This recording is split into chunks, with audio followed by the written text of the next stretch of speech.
Welcome to my YouTube automotive channel. In today's video I have a 2011 Ford Escape and I will show you all the fuses responsible for power to the instrument cluster.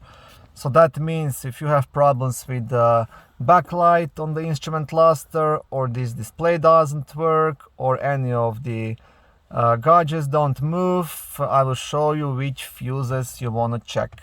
This video will apply to Ford Escapes made from 2008 all the way up to 2012.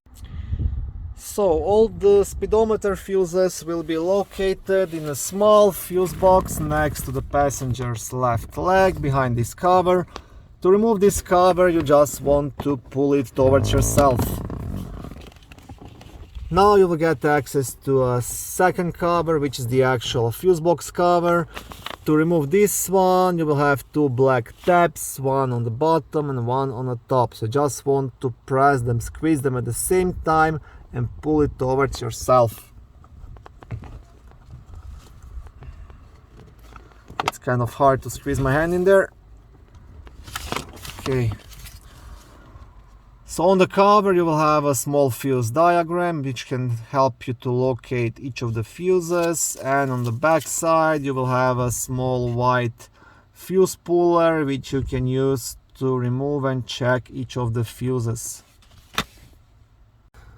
First fuse you want to check, it's fuse number 26, which is a 10 amp red fuse located right here.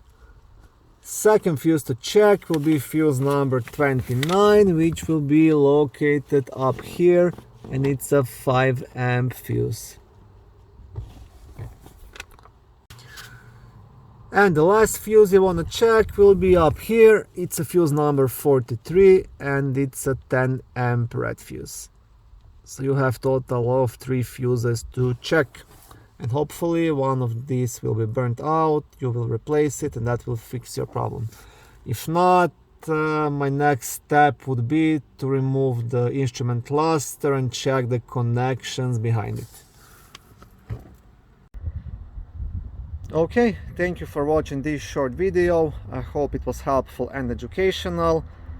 If it was, please like it and consider subscribing to my YouTube automotive channel. On my channel there is lots of how-to videos, do-it-yourself videos, car reviews, product reviews and other similar automotive topics.